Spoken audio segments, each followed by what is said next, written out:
This verse, it's not like super crazy. There's a lot of like weight with each of these verses, and I wanna say this verse out loud. Verse 5. You prepare a table before me. This is us as a sheep talking to God as our shepherd, as who we submit to, as our authority. And this is us saying, you prepare a table before me in the presence of my enemies.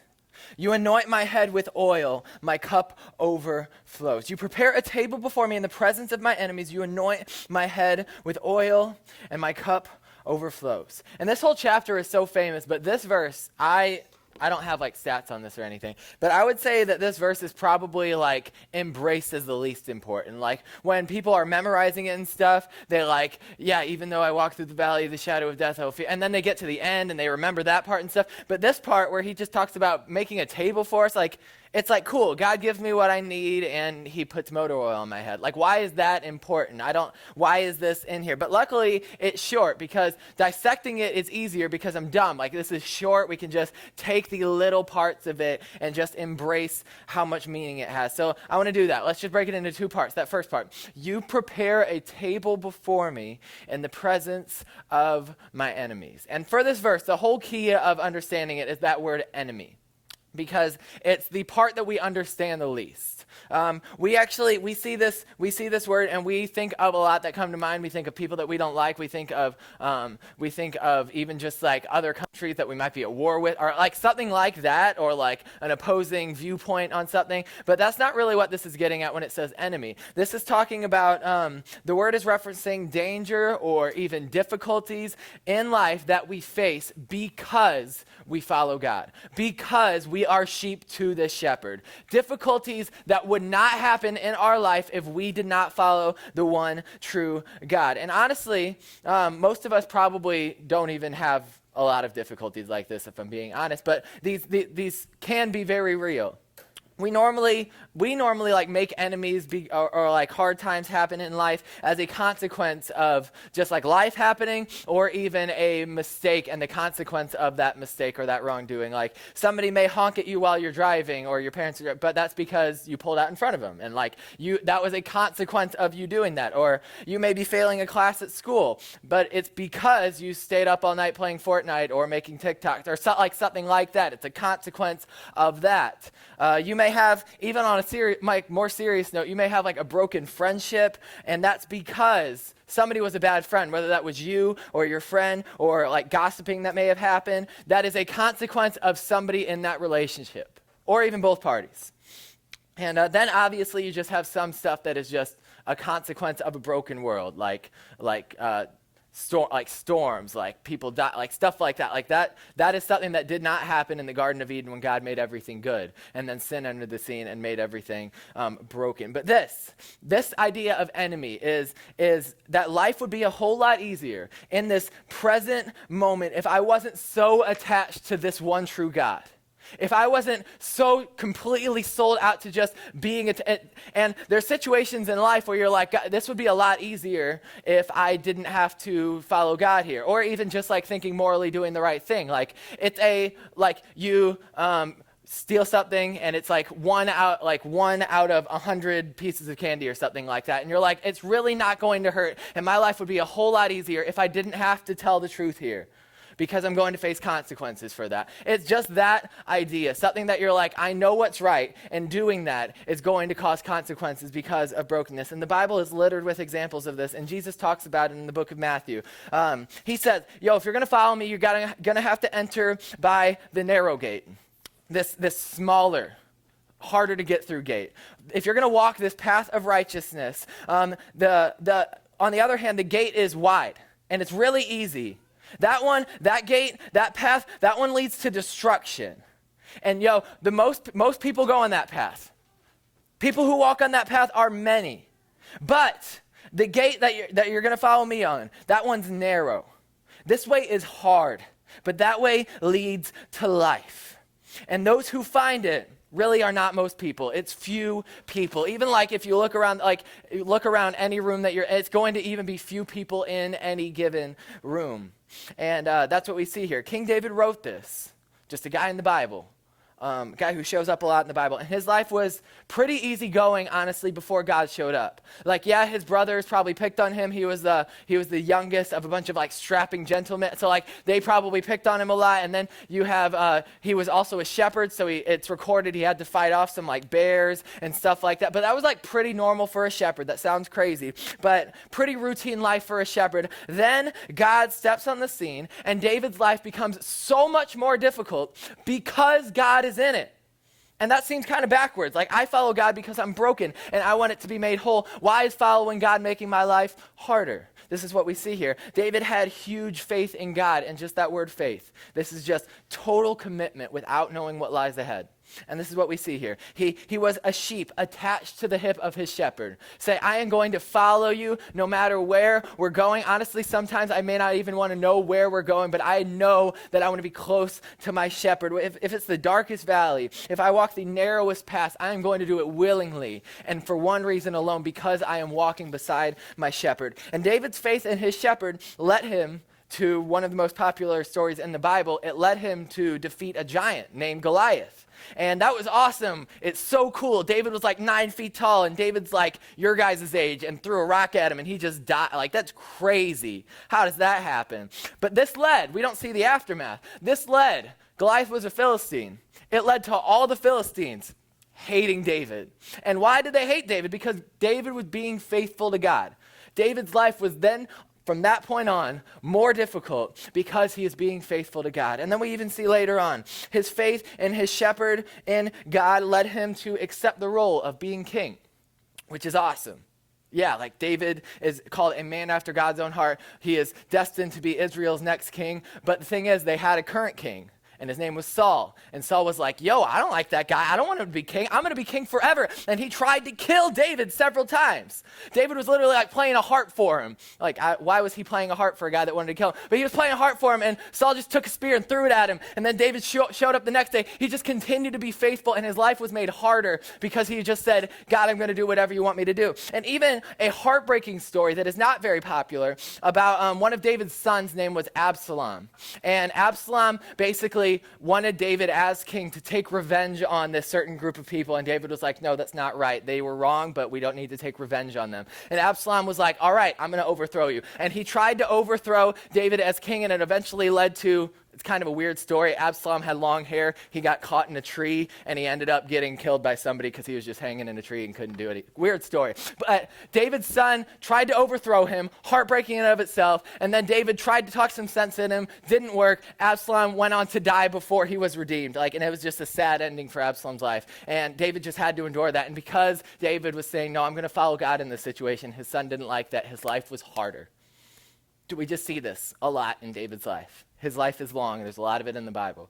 And David is on a short list of people who I said are called after God's own heart. And this just means to have a heart like God. Yet the hardest things in David's life happened because he followed God. That's so confusing. I want you to ask yourself, do I face any challenges in life because of my attachment to my shepherd? Like, yeah, there are going to be difficult things. That's just natural. Like, yes, there's going to be some that are just a consequence of me making a mistake or somebody else making a mistake, and it might not be fair. But, like, is there anything that just, like, you know life is going to be harder because you have to be faithful to God here? It's that age-old question. If God was no longer a part of your individual life, would it actually be any different? And I'm not talking coming here. I'm not talking going to church on Sundays. I'm not talking praying before a meal or something like that. I am talking your individual interactions, your individual thoughts, stuff that nobody else would know about.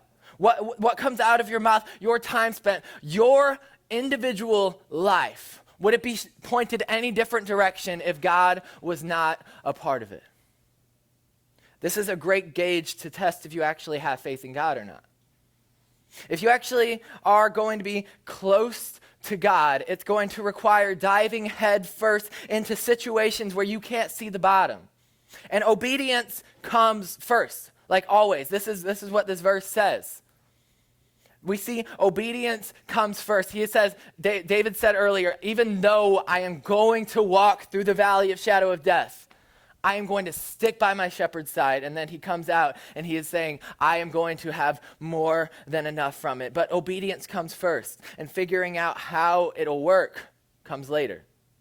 Stick by your shepherd's side. How am I going to make it through? I don't know, but at least I'm by my shepherd. We've got to need God.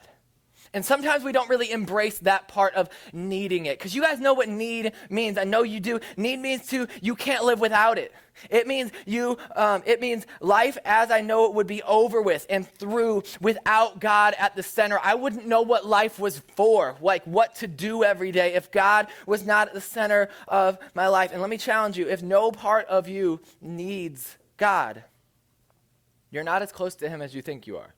Take this story. There's a guy named Peter. Most of you probably know him. Some of you might not.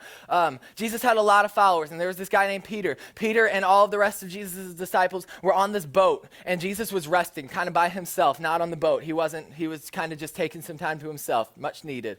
And all of his disciples were on this boat because Jesus kind of told them, hey, go ahead. And they were in this boat in the middle of this sea, and just terrible storm starts coming up. Like, I don't think we realize a lot of times when reading that story, this storm was about to rip their boat in half, and they were gonna die in a matter of minutes. And they were on this boat in the middle of the sea because Jesus told them to go there. And then, cool part of the story, Jesus is like, all right, I need to help them out. He's Jesus, starts walking on water, goes towards them. And then Peter's always the first guy to talk because he's usually the least wise person. But he's just like, hey, I think that's Jesus. Hey, is that you? And Jesus is like, yeah, it's me. And Peter's like, hey, if that's you, tell me to go towards you. And Jesus is like, all right, come here. And Peter's like, I didn't think you'd actually tell me to do it. Like, I can't walk up. But okay, he takes a step out of the boat, but he's looking at Jesus this whole time. And he takes a step out of the boat, looks at him, and he starts to inch closer to Jesus. And some of you might know the rest of the story. Peter might lose a little bit of faith. But we see here, just in this part right here, Peter stepping out, walking closer to Jesus. This is like a huge metaphor, and we've got to see it. Jesus, they were in this situation because of Jesus, and then he has to inch closer to him by literally stepping out of a boat into a storm. You got to see what's happening there. In order for Peter to draw as close to his shepherd as he needed to be, he had to be obedient without knowing the outcome. He didn't know stepping out this boat into this storm that's going to kill them in a couple seconds wasn't just going to swallow him by a wave. He didn't know that. Jesus didn't say, hey, if you step out, I'm going to lead you to me. He just said, hey, come here. And Peter was like, that's my shepherd. Guess I'm going. And he just took a step. And hey, for like a second, we have a lot to learn from Peter's faith. And then for the rest of it, we can relate to Peter's faith because he's like, I took my eyes off Jesus, and starts to drown, and Jesus pulls him back up. But he had to invite, this is the word enemy. He had to invite this danger, this difficulty into his life because of his faith in his shepherd. He did something knowing it would make his life harder. And sometimes it's scary or doesn't work out in a cookie cutter way. Peter almost drowned. But his shepherd was like, I want you to be closer to me. And then we lead to that second part. You anoint my head with oil, and my cup overflows. This part feels weird. Like, I feel weird saying it because it's especially like this, nobody pours oil on people's heads anymore. It's a thing that happened in the Bible kind of to honor people. And an oversimplification of what this verse means. God honors faithfulness with more than we could ever need. That's not all it's saying, but that's kind of an oversimplification. This is our promise from our shepherd. One way or another, be faithful to God, and you will always have enough. And that's what my favorite verse in the Bible is, Psalm 48:10. And God says, be still and know that I am God. And then the second part of that, hey, if you do that, I will be exalted among the nations. I will be exalted among the earth. God is saying, if your goals are aligned with my goals, we're never going to have a problem. Draw close to me and I will be glorified. That's what he's saying here. If you are faithful to God, you will always have enough for God to be glorified. Important, enough of what God deems that you need is what this verse is talking about. Not what you deem you need. You are a sheep. I am a sheep. Sheep are dumb. He knows better. And this is what we see here. Even just like that Michaela mentioned earlier, the girls did a car wash a couple weeks ago. That was awesome. This is even like a living, breathing example of that. They did that. Now each of them are fully funded for the mission trip. Great job, ladies. We have a few sixth grade girls doing babysitting this Friday. Like, that's awesome. And answer this in your head. When you set out to do that, did you know enough people would show up? Did you know anyone would show up? Did you know that you would raise enough money to go on? Did you know that you would raise enough money for one of you to go on the mission trip? I believe the answer to all of those questions are no. Like, we didn't know that. But you knew that you needed to be faithful to God. Do something that was a little difficult and put the result in God's hands. He gave you more than enough of what he knows that you need. And we even see this example of Jesus feeding the 5,000, which is a kind of wrongly named story because we believe it's 15,000 people if you include wives and kids and stuff like that. But the disciples look at Jesus and they're like, yo, we got to feed 15,000 people here. And this kid just offered his sack lunch, which, hey, great. I'm really glad that you did that, kid. But you just gave us 2 fish and 5 loaves, right? There's 15,000 people here. How are we going to feed? They look at Jesus and they're like, God, there are 15,000 people here. We're going to look like clowns trying to use something so insignificant. 5 loaves and 2 fish to feed everyone here. And Jesus said, yo, be faithful. You'll have more than enough to do this. And honestly, I've always wanted to know, how did that look? When they broke the bread, did it just get bigger again? Was it obvious? Or did they just keep blindly reaching into a bag and there's just more and more? I don't know. That's one of the first questions I want to ask God.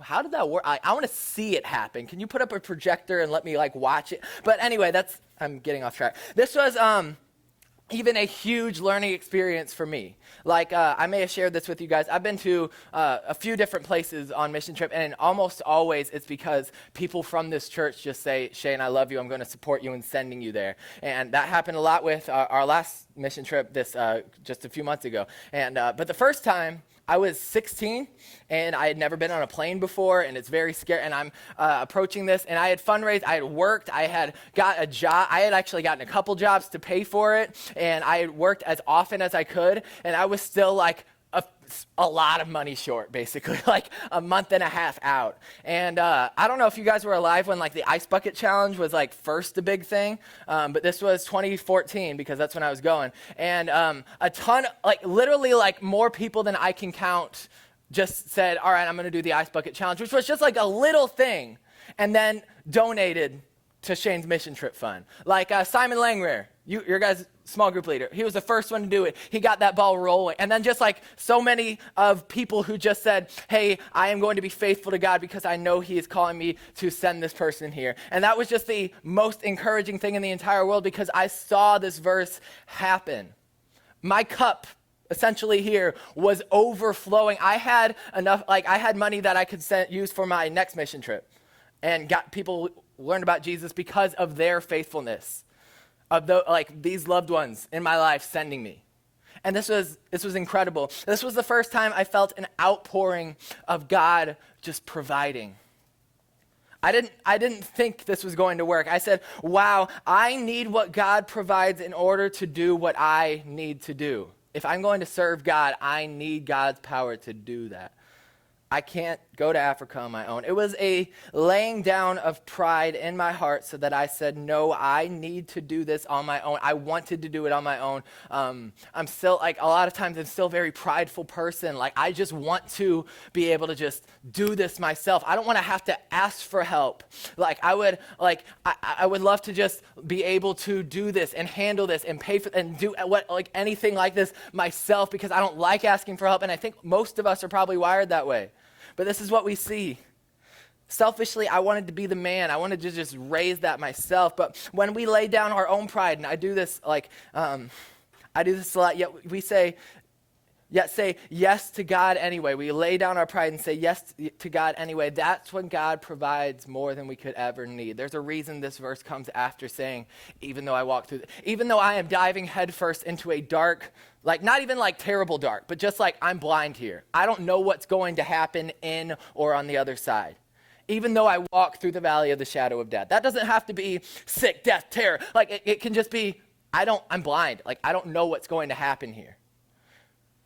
But God is going to take your cup, your device of drinking water, what you need more than anything else, and he is going to make it overflow. And here's the thing, this isn't like a one-time thing. This is constantly saying, God, I have to need you. And like the Kondrakis are like a perfect example. Like they are faithful to God. So I don't even know if they're in that room anymore, but like they do that on such a consistent basis. So many of your small group leaders do this on such a consistent basis. They say, God's calling me to do this. Clearly, clear as day. I've prayed about it. I've read from his word. He has convicted me. He is grabbing a hold of my heart. That's the top priority. If God's telling me to go that direction and go through this, I'm going to do it. That is a non-negotiable. This is what's going to happen. How that's going to, I don't know. I'll go there. I'll follow. Details are important. But man, we'll get there later because I know my shepherd is powerful enough to take me in and through it. And even just think of like the Bible is full of examples like this, right? Like God's people, a generation of people were in the desert because of consequences of their ancestors. Because their ancestors said, God, you're the worst. And God was like, all right, you're stuck in the desert for 40 years. And they didn't have food because it's a desert. And every day they would have to wake up and eat this thing called, what is it? It's manna. They had to eat basically what we understand as bread. Every day they had to wake up and they couldn't take more than they needed, but they always ate until they were full is what the Bible said. Woke up every day and there's just this bread on the ground. And that's another thing, like did it come out of the ground? Did it fall? I don't know. I want to ask God how that just showed up. But they would just pop out their tent every day. They would have to, and if they took too much, God would make it like have maggots on it and they couldn't eat it anymore. Like, no, you had to depend on God every day. This was a constant, God, I'm going to wake up. Literally, God, I'm going to wake up and need you in order for my life to have meaning today. And this is our big question. How do I depend on God for provision? Provision is just a good big word for what I need. How do I depend on God for provision? If you're in a place where you don't feel that you need God, your goals are too small. Straight up. Like normally I like to inch at that, but you're too small. If you can wake up, if you can eat breakfast, if you can go to practice, if you can do whatever your day is filled with, do all that, go to bed 7 days a week, and God is never a part of it, your life's goals are just too small. If you can do all of that, if you remove God from your life, do everything in your 7-day schedule for a week and nothing changes. I'm not talking about coming to church because you can come to church without God in your life. You can do all of that and totally remove God from the equation. Your life's goals are too small. This is where we see you have sheep goals. Like that's essentially what we're seeing here. Your life lacks glory. It lacks eternal purpose. And I'm not saying this to put you down, but this is where we need to say, I want to attach myself to this good shepherd. You are not following the good shepherd if your life can look that way, if you can remove God from it and nothing's different. You are not following the good shepherd. You are your own shepherd. Sheep like staying where it's safe, man. But there are so much that sheep don't know. Take it from me. Sheep don't know that where they're at is going to run dry. They don't know that this pond that they're drinking out of, it's eventually just going to run out. They don't know that predators will track them down and devour them if they just stay stagnant where they're at. So let me say this, if you're not depending on God, if your life does not need God, you're not close to him. If you're not depending on God, you are not close to him. And I'm not saying that, again, to put anybody down, but we have to be honest with ourselves. How much faith do I actually have in God? There's a section in the Bible called the Hall of Faith. It's in Hebrews chapter 11. God didn't name it that. We did because we think we're clever. But it's about people just basically putting their yes on the table, like saying, God, I'm giving you a blank check, do whatever you want with my life. With just like reckless abandonment. Like, I don't care what consequences this is gonna have, I'm diving headfirst. And then God does all the work. And we see the introduction of this is in Hebrews, and it says, now faith, this is what faith is. It's just the assurance of things that we hope for. It's like we are so sure that what we hope our shepherd is going to do is going to happen. It is the assurance of that.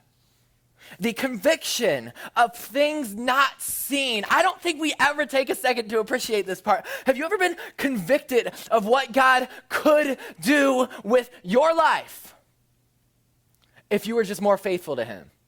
You were like, man, people could learn about Jesus in this country, or people could be learning about Jesus at my school, or I could know so much more about the Bible. If I was just more faithful to God right now, how much would God be doing in my life? This is what this is saying. For it is by the people of old, this is how, through faith, they received their commendation, which is basically their well done from God, which is the best thing we can ever hear. And this is how they received it, through faith. By faith, we understand that the universe was created by the word of God, so that what is seen was not made out of things that are visible. We literally, the idea that we believe that the world was created is of faith. And then we go through this just like basically this timeline. It's basically a catching you up of things that happen in the Bible. And I won't go through everybody that's in here, but the first one is Abel, one of the first people to be created, Adam and Eve's offspring. Abel offered to God a more acceptable sacrifice than his brother Cain, through which he was commended, given a well done from God, as righteous. God was commending him by accepting these gifts, and through his faith, though he died, that he was the first person to be killed ever, he still speaks. And then we see later on, and without faith it is impossible to please God, for whoever would draw near to God, they have to believe that God exists. And correct me if I'm wrong, but we can't see God. And that takes faith in and of itself. And we see that with Abel. Because he faithfully sacrificed all he had to God, he was commended. That's why. And then you even see it with Noah. We probably all know Noah. By faith, Noah, being warned by God that this storm was coming, concerning events as yet unseen. Basically, it's going to rain. Nobody knew what rain was. It had never rained before. And God told him it's going to rain. In reverent fear, made this huge ark.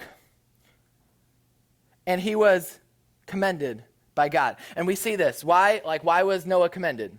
He quit his job to build a boat because it was going to rain for 40 days. And it had never rained before. Like, he abandoned everything else in his life and said, my shepherd's leading me to do this, I'm going to do it. Moses, and this is the last example. We see this with Moses. By faith, Moses, when he was grown up, he was brought in by Pharaoh's daughter, and wasn't naturally an Israelite, but brought in by Pharaoh's daughter, raised by Pharaoh's daughter. If you've ever seen The Prince of Egypt, it's not that great of a movie, but it's about that. And he was commended. We see this. He refused to be called the son of Pharaoh's daughter, choosing rather to be mistreated with the people of God than to enjoy the fleeting pleasures of sin. Basically, then just leaning into Egyptian culture, he said, no, I am going to follow the one true God, and it's going to make my life awful. And he said, I'm still going to just lean into this shepherd. He considered it greater wealth than having all the treasures of Egypt, which he could have been Pharaoh. He could have been basically ruler of the entire world, which was what Pharaoh was at that time. By faith, he left Egypt, not being afraid of what was going to happen, but he endured seeing God, who he couldn't see. And then it ends. We see this example with Jesus. Consider Jesus, him who endured from sinners so much hostility against himself, so that you may not grow weary or faint-hearted. Like, hey, don't give up here. Don't give up here. Look at Jesus as the ultimate example. In your struggle against sin, you have not yet resisted to the point of shedding blood is what it says. This says, hey, you haven't reached the lowest of lows that Jesus had even reached himself. So keep on go. Keep putting your faith in this God. Each of these people saw God deliver them all that they needed. That happened because of just reckless abandonment. I'm going to dive in head first. When Jesus called his disciples, they left their lives behind and did not know what was going to happen after that point. God prepares a table before us in the midst of overwhelming situations and gives us more than enough. And this thing of our cup overflows is just, man, a picture of always having more than enough when we do this. When we say, God, I don't know what this is going to look like. I am diving headfirst into this darkness, this blind situation. I am giving it all to you. And we see God makes the cup overflow. And we could go through examples in the Bible of just God's abundance. Philippians 4, peace, contentment. John 15, fruitfulness, joy. Romans 5, grace. Abundance of everything that we need, essentially. But it all just starts with saying, God, I am going to stick beside you no matter what, and I need you to keep me close. And even just knowing on the other side, like always, he is going to make our cup overflow when we do this. For his glory. Yes, that's what we want. Let's pray.